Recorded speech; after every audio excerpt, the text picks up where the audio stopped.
So Yes, it's go. already 1:30, so let's make a start. Thanks everyone for joining this internal seminar. We have Dr. Kate Golebiowska from Charles University. She's a senior research fellow there, and she's also the vice president at the Australian Population Association and an associate editor at the Journal of Population Research. So today she will talk for about 30-40 minutes on her lessons looking at a US microbusiness accelerator and how this can provide insights for Asia and the Pacific.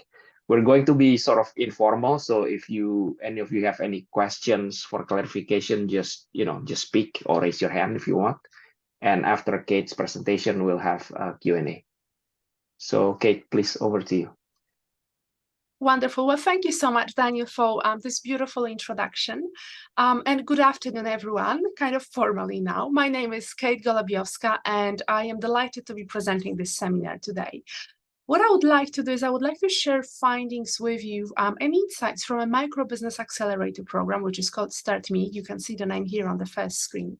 It is a business accelerator program. It's a model that serves women, particularly from disadvantaged, underfunded communities. But my particular interest when I was conducting the research in the US was on migrant women. So the program is offered in the city of Atlanta, which has 6 million people, but it is considered a regional city in the US context. Only once per year. It runs for 3.5 months, 14 weeks, and participants need to commit to come to every class during that time, as well as to some additional time outside of the class to work with a business mentor one-on-one in order to do the homework and to make sure that they come prepared to every weekly class. Now, my motivations to go to the US and learn about micro-business acceleration there were a couple of things, but I guess the most important one in the context of the seminar today is that I wanted to understand how large stakeholders, such as universities, for example, can play a role in improving women's lives by being a good local neighbor, who can leverage their standing in the community, their ability to attract external funding, and build partnerships locally to deliver a free training program through its community engagement efforts. So I was interested in understanding the model that Start Me uses, how the program is set up, and importantly, how it works on the ground, and does it meaningfully improve lives? Because we are all about improving women's lives, and in this case, it is through micro-entrepreneurship. So I would like to focus on sharing the key characteristics of the model and reflect what from this model may be considered for programs, particularly in urban areas of Asia and the Pacific, because I'd like you to think about it for a second. Entrepreneurial ideas and aspirations and, people's visions are everywhere in all communities in Asia Pacific. But structured support and, importantly, access to financing, a very important aspect of running a micro enterprise. These things are not evenly distributed and accessible to all of those aspiring micro-entrepreneur women and other micro-entrepreneurs in all communities.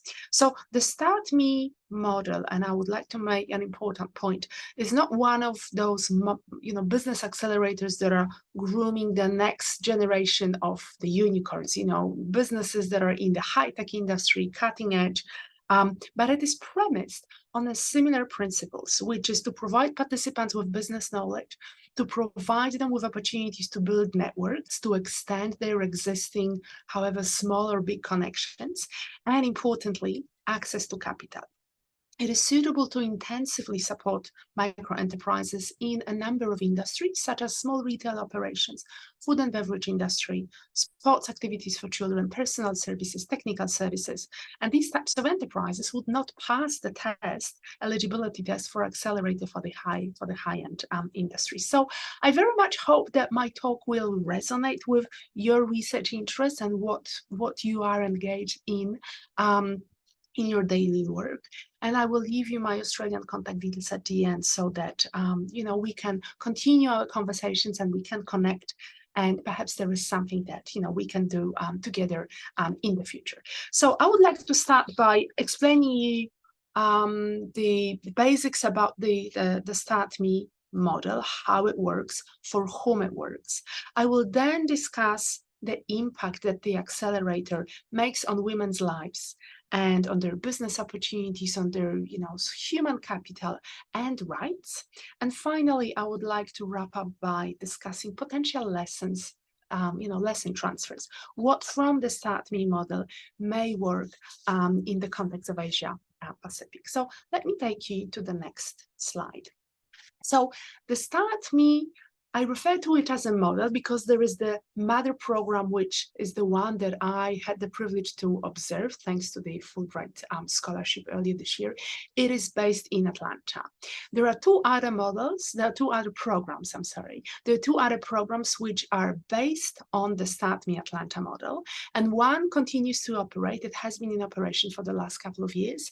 This is the Start Me in Spartanburg in South Carolina, but there was another Start Me model run by one of the universities in Ohio, and this one ceased operations, and I'll refer to this later in my presentation because it is important to understand why the two on the left hand side of the screen are continuing, and the one on the right ceased operations. So each of these programs fosters micro-entrepreneurship, and micro-entrepreneurship, luckily in Australia, where I brought the lessons back with me, and in the US, refers to an enterprise where there is the owner and up to 4 staff.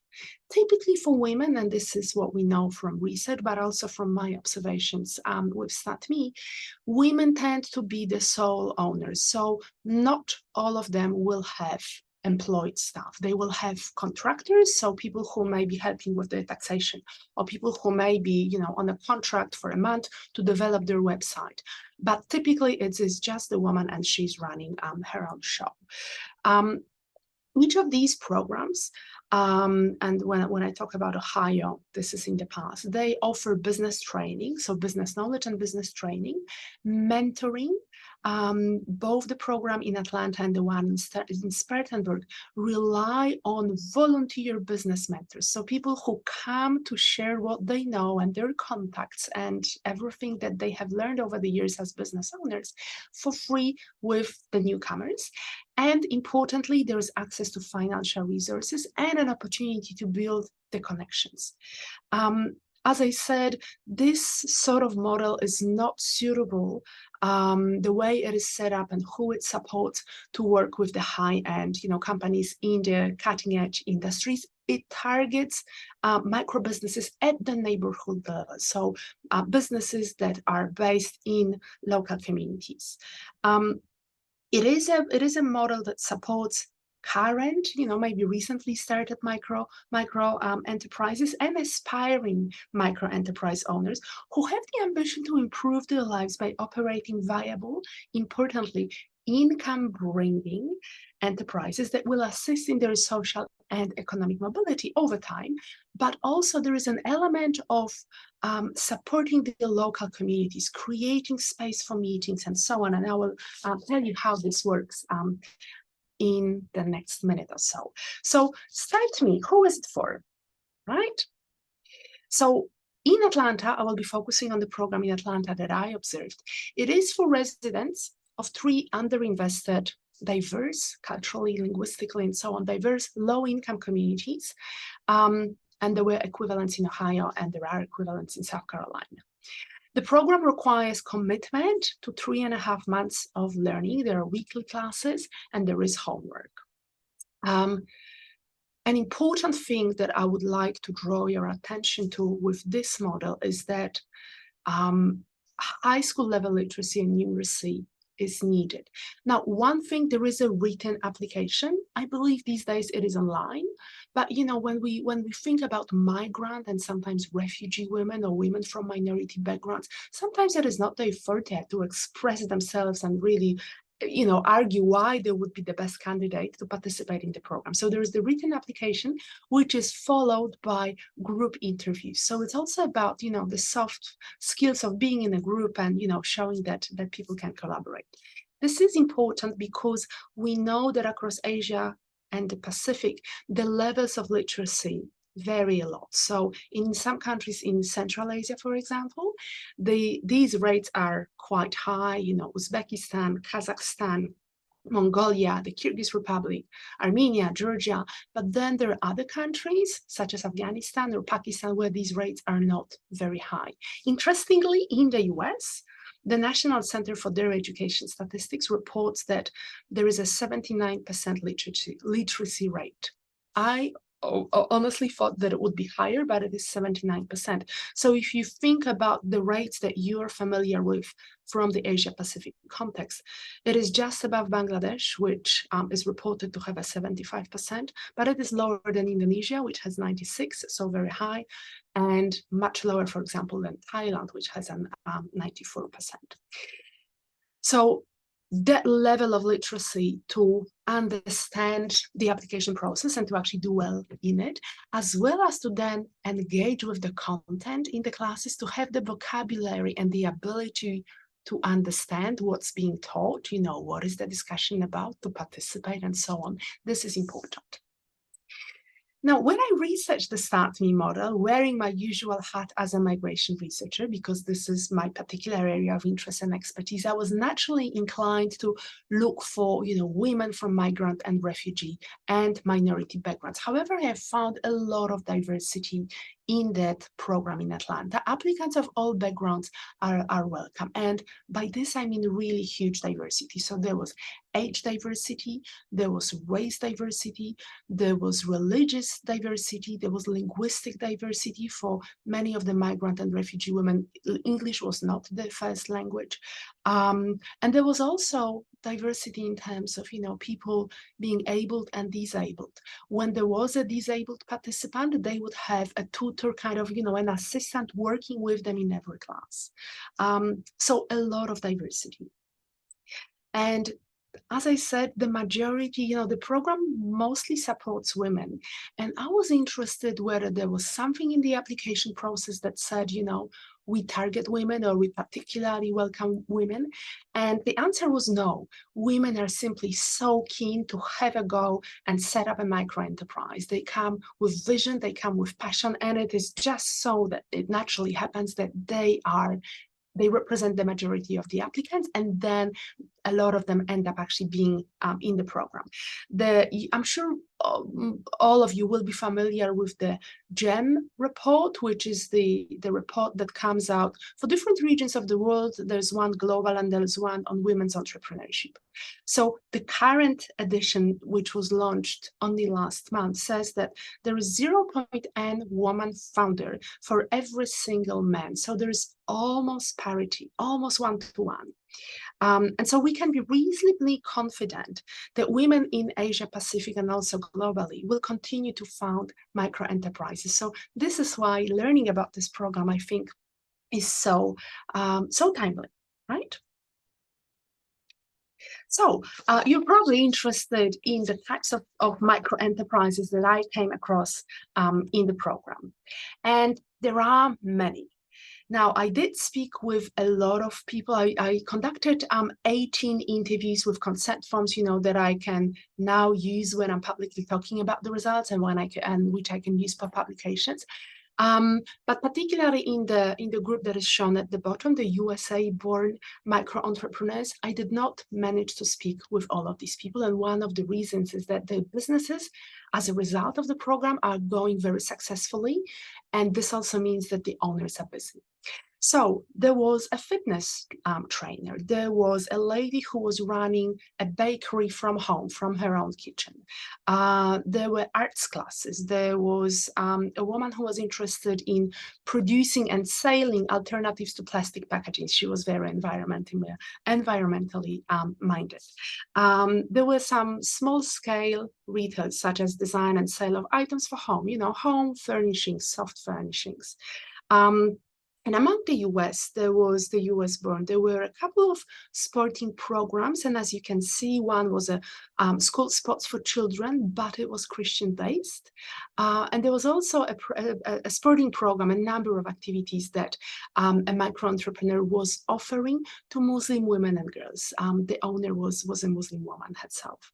Then there were, a number of businesses in the food and beverage industry, and there were also personal services, such as a photography studio, such as tutoring for children. But also there were businesses located kind of in the space of social assistance and health assistance. So, for example, there was a nursing agency to pay visits to the elderly who are at home.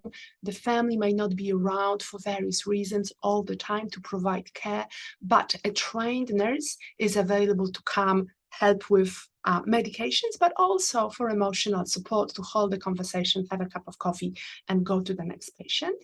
And one of the micro business owners said that she realized she lives in an area where not a lot of families have a car, have a personal transport. And as we all know, the US is a car-based country. And so her idea for a business was a non-urgent medical transport to take people to the hospital or to a health clinic when there is no car at home. So it gives you an idea of the type of businesses that this type of micro accelerator can support. Now, this is the map of Atlanta, where I spent 4 months at the beginning of the year, and you can see the different colors. Atlanta is the city with the worst income inequality. It should be, yes, with the worst income inequality of the US metropolitan areas. The red color on the maps, so the area here where I was observing the program, and then another area here kind of on the south, and here are the 3 areas where Start Me is delivered every week. And it is simply one of the many efforts across the city, which you probably know is very black and white.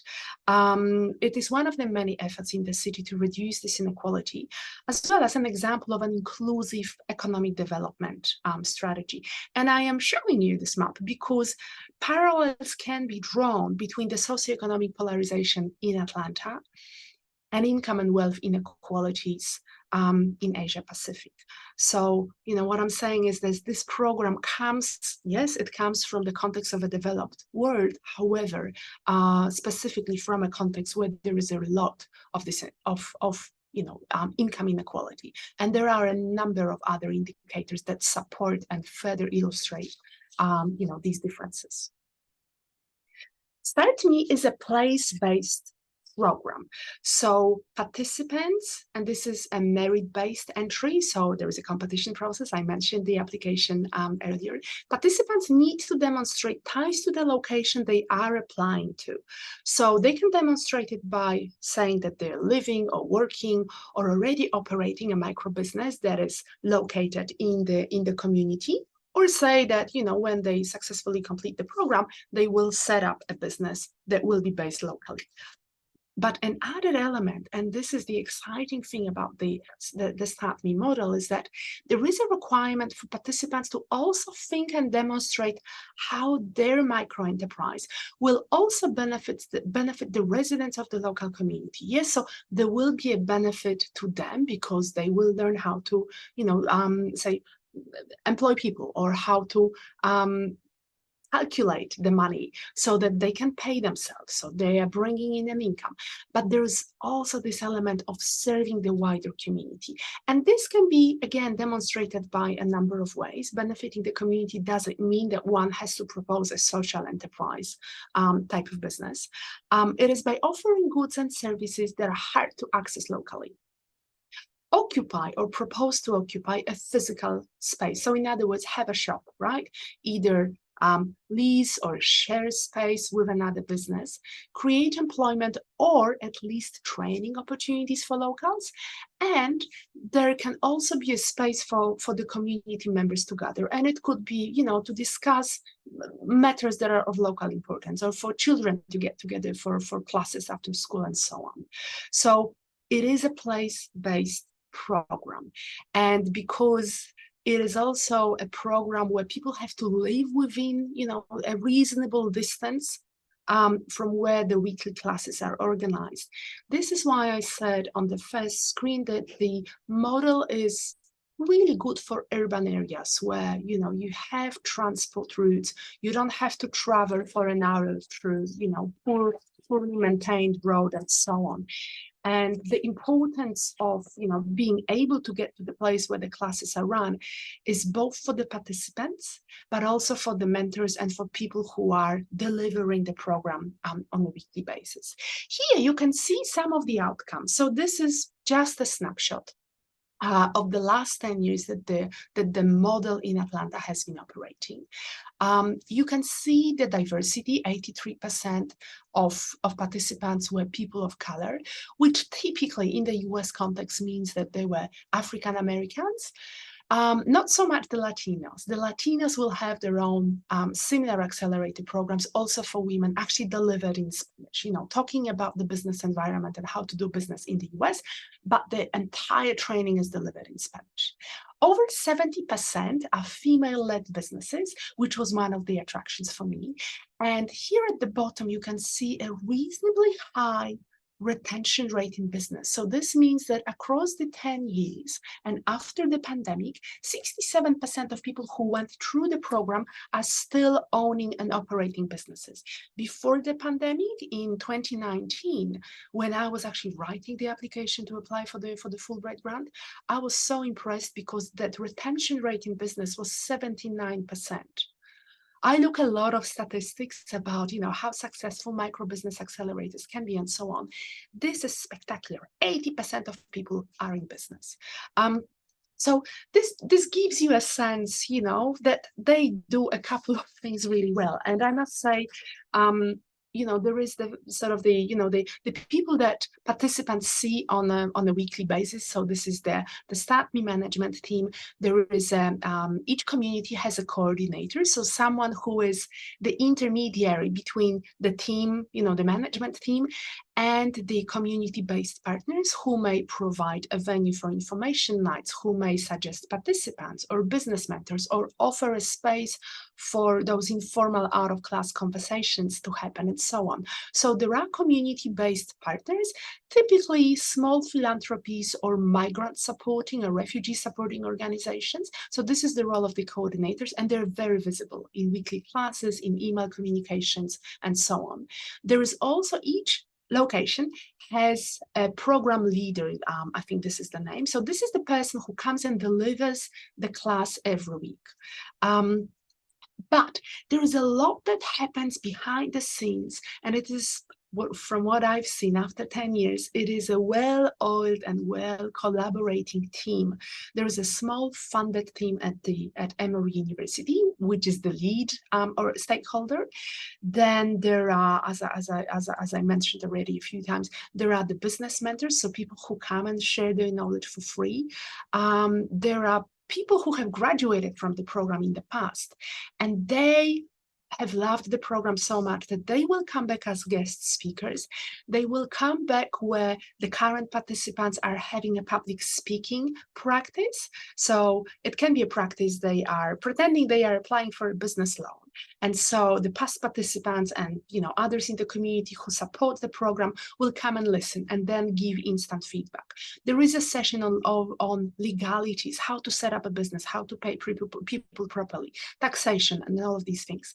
When I shadowed the program at the beginning of 2023, one of the past participants, who is a lawyer, an African-American lawyer, came and she acted as the guest speaker. She gave a talk, and then she was available to answer any questions that participants could have. So there is a wide support network behind the program. And as I say, a lot is happening behind the scenes. And of course, an important element in that chain of support are the funding bodies. So the program in Atlanta is funded partially from the internal funds of the university, but the management team is always looking for grant opportunities, external grant opportunities. And so they have, from memory, they have Target, they have a couple of philanthropic foundations, they have, you know, the Delta Airlines are based in Atlanta. They have a foundation a philanthropic arm. So it is that philanthropic arm that is also financially contributing to the program. And so there is a couple of these, players. And of course, I don't have to tell you how important the donor relationships are to continue running a program like this. Because look, it's been in operation nonstop for 10 years, including the pandemic. But sometimes with funding, as we all know, the funding can be for a project or for a fixed period of time. And then when the funding comes to an end, the program also finishes because there is no one to run it. So this is, the way they do it and the way they maintain these relationships obviously helps a lot and is important. So let's take a look behind the stats, because I always like to, put some faces in my presentations so that it is not so dry. The program delivers results because of the funding, the combination of external and internal funding. And there is a small paid management team at Emory University that actually runs CERTME. So they come to the weekly classes, they answer queries, they recruit the new participants and new business mentors, they maintain these donor relations. But most importantly, they all genuinely care about advancing economic mobility in the less fortunate communities in Atlanta. And they're also great workers. They're passionate and they're great workers. And on this photo here, you can see me with some of these people from the team. And here you can see one of the weekly classes. So there is a combination of mentors and participants. The lady who is taking the photo, she's delivering the classes, and we are meeting at one of the public schools in the vicinity. And everyone needs to have a car or needs to get a lift with someone else in order to get to the classes. It's dark outside. The classes are run once per week between 6 o'clock and 9 o'clock at night. However, they alternate, and this is a remnant from the pandemic, they alternate between classes that are held face-to-face and classes that are held online. So one of the little but I believe important things that I would like to mention here is that the program supports people who are from these low, disadvantaged backgrounds. And as I said, classes alternate between online and face-to-face. What is important is that the Start Me program has funds available to purchase Chromebooks. And so for the duration of the program, they can be loaned to participants who do not have their own personal device to do the homework on and so on. And then when the program wraps up, these Chromebooks are then gifted to them so that they continue on with their business. It is not something that they, run around and scream, we have extra money to buy IT, but they do it. And that's great. So there is, for participants coming from low socioeconomic backgrounds, not speaking English as their first language, having all sorts of barriers, it is important that they can see themselves in the team that delivers the program. And so the management team is actually diverse. There is a combination of migrants and Latinos. She was not on the photo, but there was an African-American lady. So there is a mix, and then participants can see themselves and feel comfortable that they can, they can achieve what everyone else who is on the team has achieved. And I should say, some of them are actually business owners. And there is the critical role of the volunteer business mentors. There is also, the program started from white, middle-aged, male, gray hair type of mentors. But because there is such a diversity of participants, it is important that the base of business mentors is also diverse. And the team is currently working on it. Now, what are the impacts? So at the top, you can see a quote from one of the past participants. She says that she has learned so much that she wished she could take the program again. The best takeaway is the gamut of financial knowledge and understanding of business financials. This is critical because people have a passion, they have an idea, they care about something, but they don't really know how important it is to do Excel, for example, 2 times per week to make sure that everything is on track, they're not losing money, they're getting paid on time and so on. Clarity and rigor was the other top takeaway. It is the clarity of thinking like a business person. So not only as a person who is passionate, who loves reading about something, or who loves talking about something, but who can actually act and make a change in that space. So this was often referred to as, something, Kate, just clicked in my mind. It was really transformational, working with business mentors and participating in classes. Another top skill was business storytelling, how to communicate the owner's motivation for operating a business, how to gain customers, how to pitch for business loans, which I mentioned before. And exceptional value was attached to developing new relationships with business mentors, with other participants, getting recommendations, finding out about new market opportunities. All of these things were really wonderful for people who were, coming from those communities where not a lot is happening, and they otherwise would not have the opportunity to engage that way.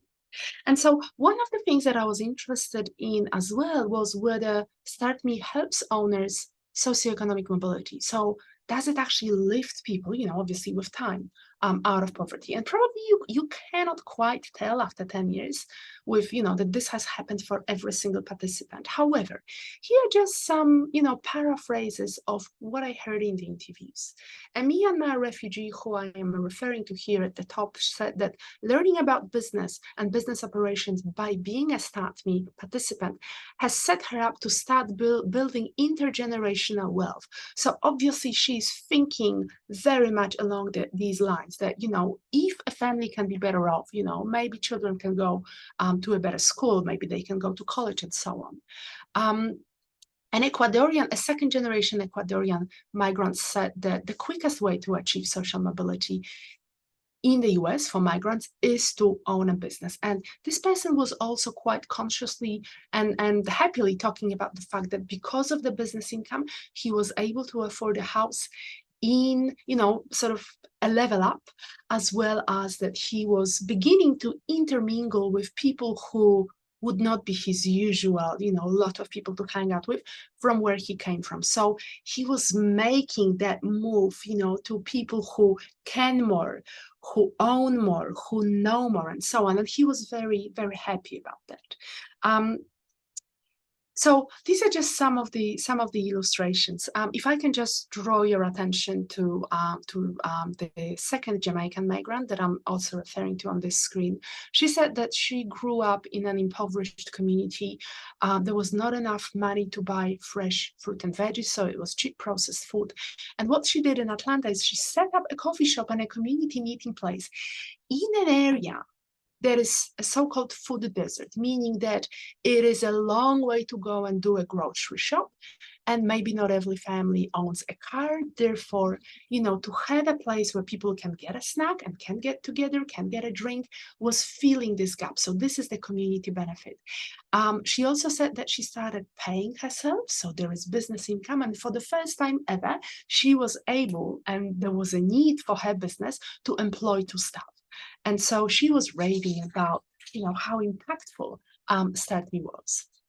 So another question that I ask is, do microbusiness accelerators like this one can improve women's rights? We know that women in general get the burnt end of the stick when they are dealing with institutions, particularly in instances when they may be applying for business loans or looking to lease real estate for their business and so on. And so my answer to this question is that possibly indirectly, microbusiness accelerators can help women act in a way that, their rights are not violated.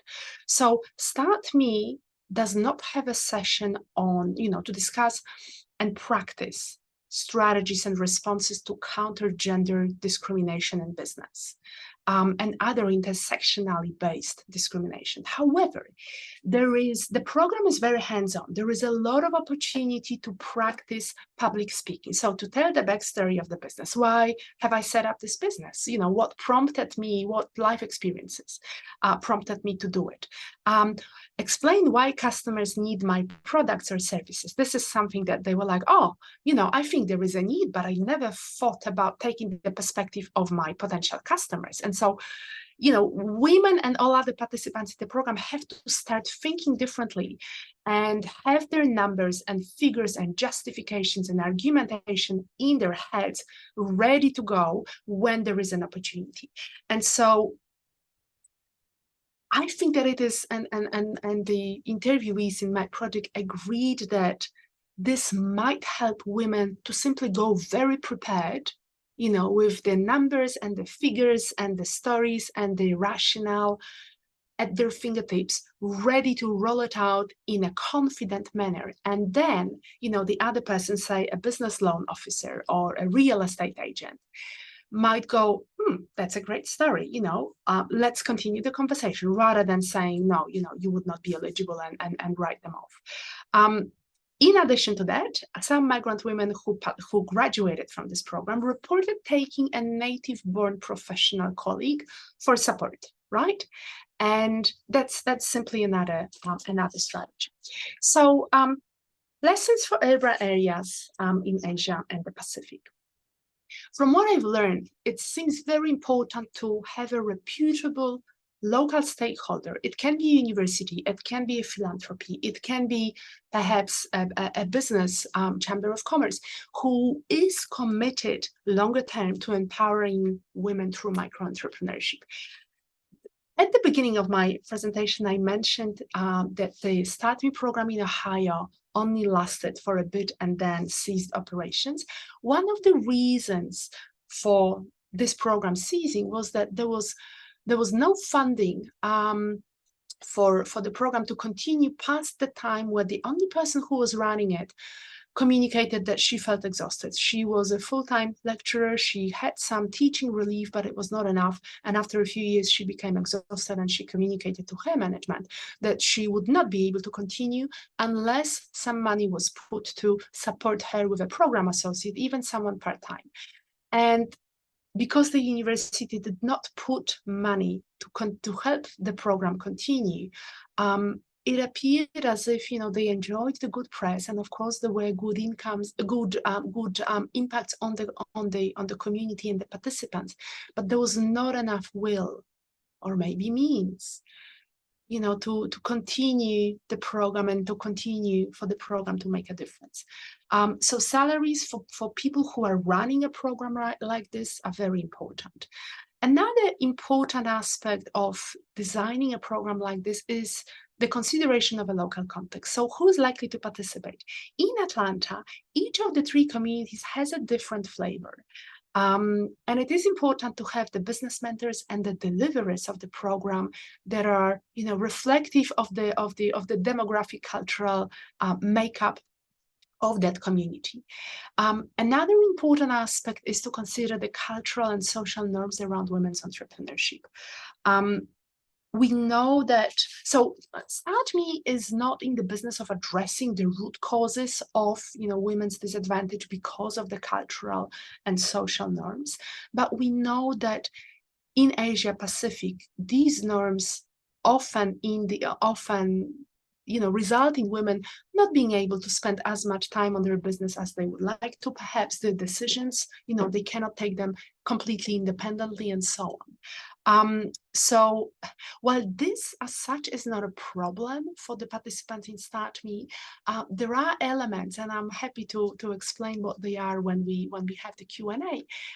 There are elements in Start Me that make the program, culturally sensible and flexible enough for everyone to come and participate and then contribute to the 67% success rate.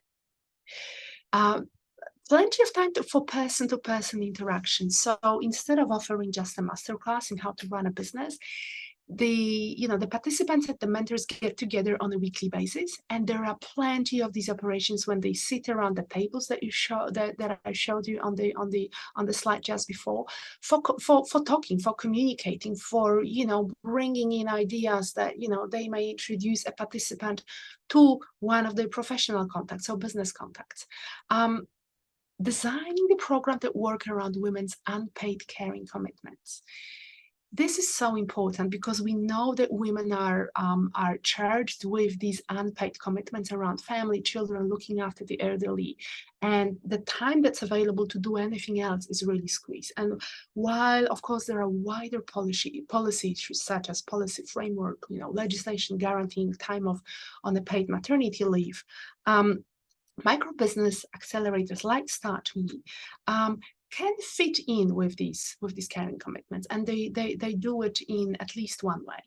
Seed funding, that access to funding. StartMe in Atlanta has business grants, and StartMe Spartanburg offers business loans. So the model is flexible to accommodate, any form of financing, but it is very important to offer what normally is not available to these women.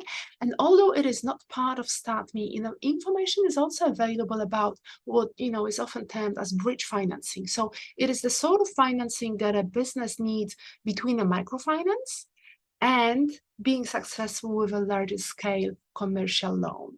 And past participants in StartMe were successful in accessing this bridge financing. And it is actually done in collaboration with a student association at the university that leads the program. The students use an opportunity to manage these bridging finance loans as a learning opportunity. And alumni care, this is also very important, to not just leave people where they are at the end of the program, but also look after them and continue to offer opportunities to them once they graduate, because as I said, they love coming back, they love giving back, but they may still benefit from an occasional opportunity to further their education, and StartMe does it very well. And finally, I don't think that I was able to fit it on this slide. Let's collect and keep and analyze data. There's such a dearth of data about women in micro enterprises. Who are they, how they're doing. It is hard to find complete data sets that would be longitudinal, cross-regional, cross-industry. So if you are involved in any research that focuses on micro-entrepreneurship, please, make it a point to collect data, because we all need it to improve what we are going to do in the future. So you can find me on LinkedIn. You can email me directly. I welcome connections and conversations, and thank you so much for hopping on the Zoom call today. Great. Thanks a lot, Kate. I think it's a very interesting presentation, and I really like it that you tie it to the Asia Pacific context as well. So let's have some Q&A. So any of you who have questions, raise your hand or just speak. So Dina, go ahead. Okay. Thank you, Kate.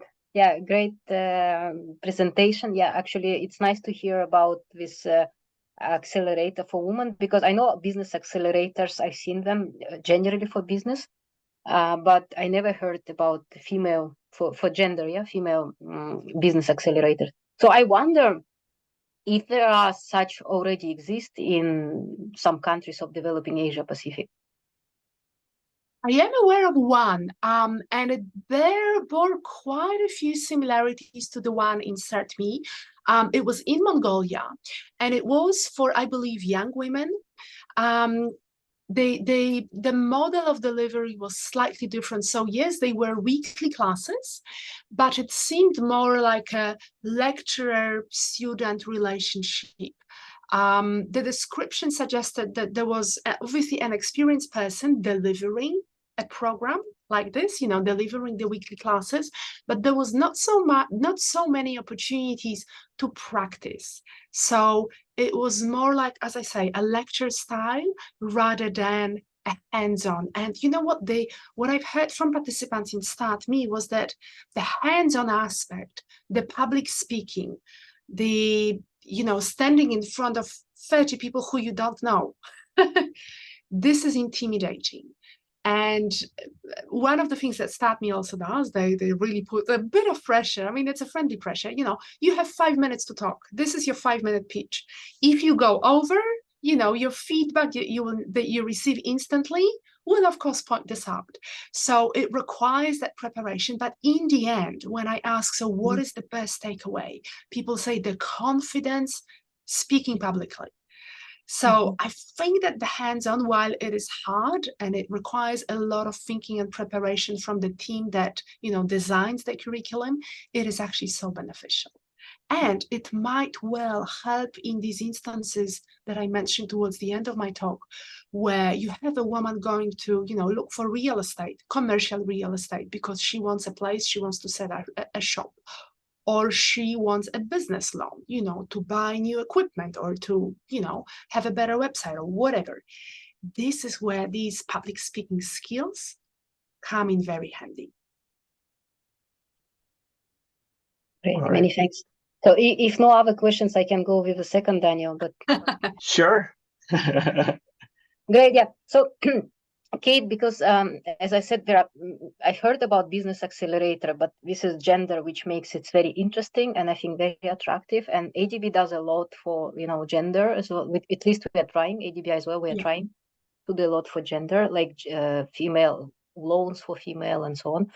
So for this one, like when it's for female, so one of the obstacles I know, for example, was by government, like when they give some training or something for female, so they can learn something, some skills. But the problem they face is that what to do with children.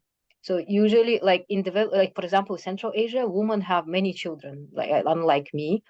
Like in Southeast Asia, also we are famous for having many children, right? And so one of the obstacles then they face, like the woman who most needs money because they have many children, but they face problem to come. So what I like, for example, in some developed countries, when we invited for conferences, sometimes they say like, we provide childcare. Like I think in Canada usually, like this is amazing because so women, then it's really gender equality, because like why not so many women going to these training courses, such nice program, maybe they exist, but it's just because of there is no childcare for them. So if this is something like together with childcare providing or something like that, because for example, when I did PhD, I also didn't know what to do with my child. So I wrote on university chat, who can take care of my child for 20 minutes? And then I went to see supervisor and I left my child with any stranger, whoever can let me go for 20 minutes to see my supervisor. So look, I feel your pain. Yeah. I didn't have children during my PhD. However, sometimes I would come to professional meetings with, one of the kids in town. Now, what Start Me does, so they actually did look into potentially offering childcare, but they decided against it because the classes are held between 6 and 9 o'clock at night. So for older children, going until 9 o'clock is probably feasible, but if you have an infant, that infant will need some care and might start crying. And usually when childcare is on site, it means in the next room. So it could be disruptive. So they didn't offer it at any point. However, I do agree that in some instances where there are professional gatherings of people, childcare is available. I witnessed this earlier in the year when I attended a conference in the US, and there was childcare, obviously paid, but it enabled women professionals to attend and to really concentrate and to have these corridor conversations that enable you to extend networks and to have a proper conversation without worrying that perhaps your child is bored, crying, hungry, or unwell, or whatever. So I agree it would be ideal. And I was going to say, but I didn't want to run into, leave too few minutes for the conversation now. What Start Me does is it welcomes women to come with their children to their interviews. So the first stage in the application process is putting in a written application, and then there is an interview. Typically, and this is a result of the pandemic, these interviews are online, and so a woman is welcome to bring her baby and answer any questions that the team might have. However, and another thing that I've heard helps is that the classes alternate between face-to-face and online. So when you are online, if you take 5 or 7 or 10 minutes because your child needs you and you are at home, you're still pretty much able to continue participating. And these were some of the comments that women who participated in the program, particularly during the pandemic, said, you know what, childcare was really not a problem because I was at home. If there was a need for me to run out for a few minutes, I could.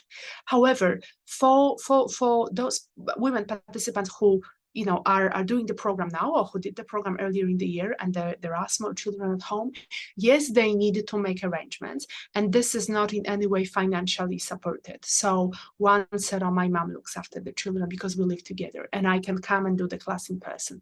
Another one said, I prepare everything, all the food, everything is ready to go, and I know that my husband will look after the children when I am in the program. So women still have to, it's their own responsibility to make sure that they can actually come and participate.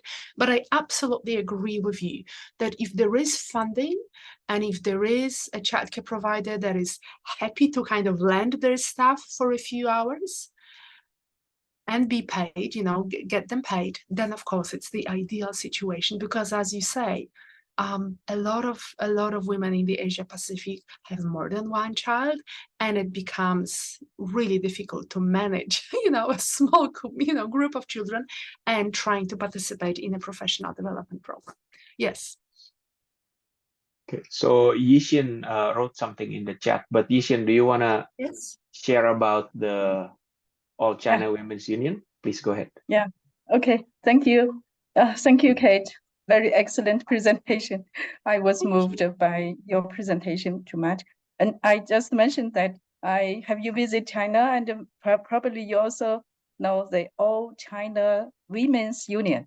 It's a very powerful department under the State Council of China, and they encouraged the similar events you mentioned. No, and you are the first to mention. So thank you so much for sharing this with me. Now, when you say that the union encourages women to set up micro businesses, what do you mean by encouraging? Are there funded programs, or how does encouragement happen? Yeah, there are different activities, actually, many kind of. And as I know, one of them, I used to work for MOF, Ministry of Finance, and we have a PRC ADB project support, namely Internet Plus. So like an Internet Plus agriculture in my province, Gansu province, which is a very underdeveloped provinces in China, located in the northwest of China.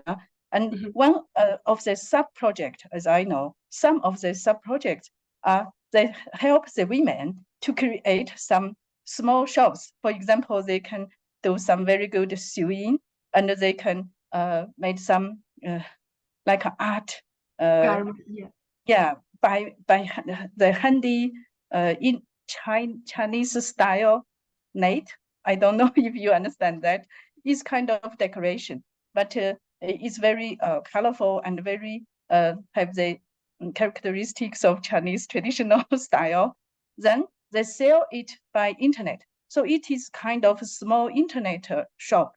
So the government, especially we have the All China Women's Union, and every province we have the provincial women's union, and every county, even township, they have the women's union.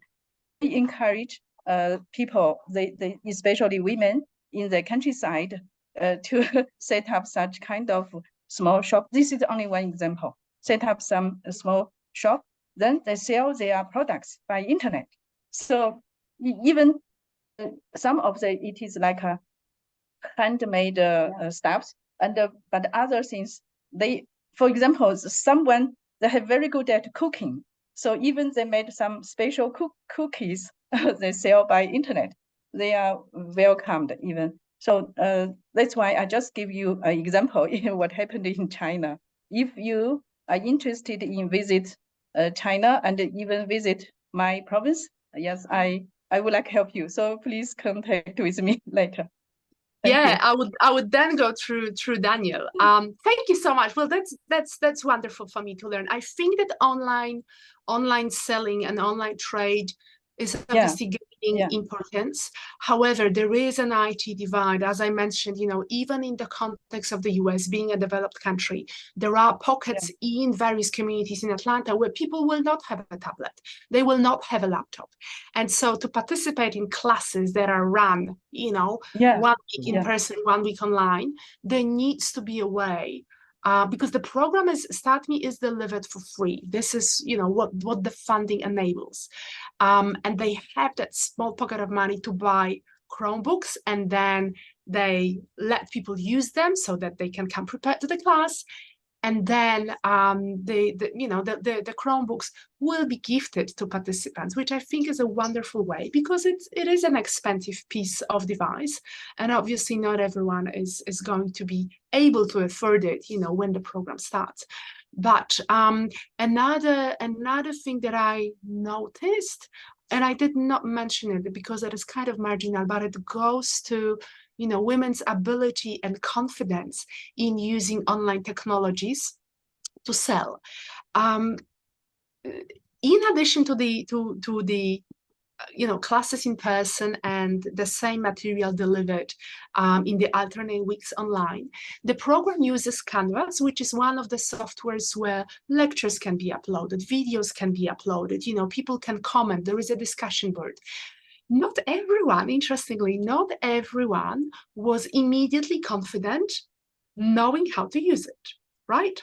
So sometimes the program coordinator or the program lead, the person who delivered the weekly classes, needed to spend a few minutes at the beginning of the class to check that everyone was confident, that everyone was able to get. And sometimes the design in these softwares is that you go to one website and then you need to click a particular button to go to another website. There may be 2 ways of getting to that new website, and it is just that learning process that has to happen, and then developing the confidence. Not everyone had that at the beginning. So even in the context of a developed country, this can be an issue.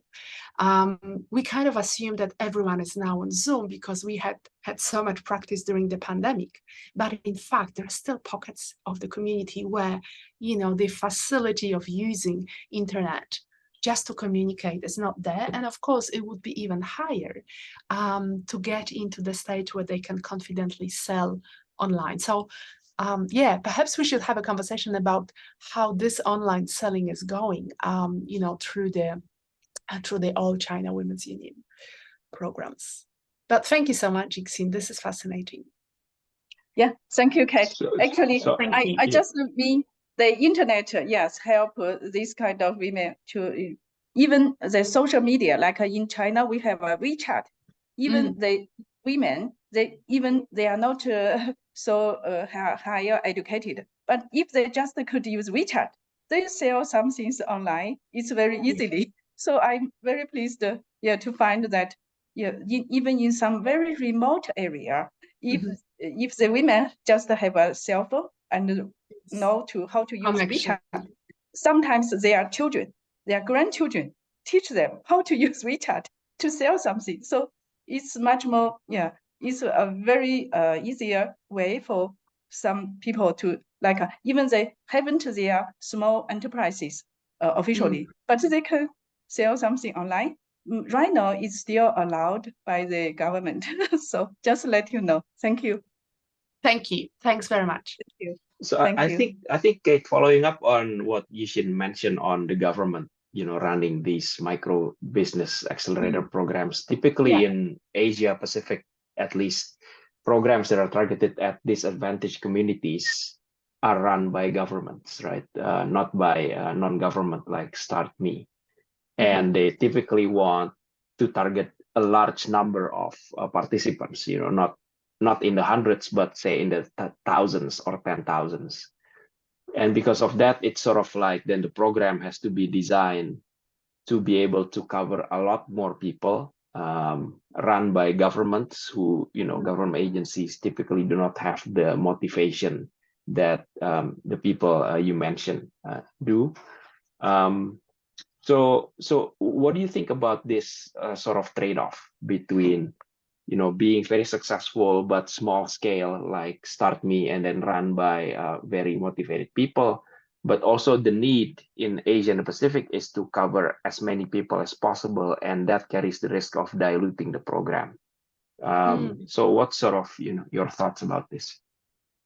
This is a very, very valuable comment. I think there is indeed a trade-off that on the one hand, you are serving a potentially high number of people who might benefit. But I think it comes down to the quality and the content of the learning and how it is delivered. Because yes, there is great facility in, for example, delivering training online, where a woman or another micro-entrepreneur can be anywhere where they want to, hop on the call and participate. But I think what makes StartMe really successful is that opportunity to develop these personal connections. So if in these large programs, there are opportunities for people to get together face to face, and I'll give you an example of another program in a second, also from Atlanta, I think this increases the value of the program and potential learning. Now, the other program that I would like to mention is a program called Avanzando Juntas, which is run in Atlanta and North Georgia.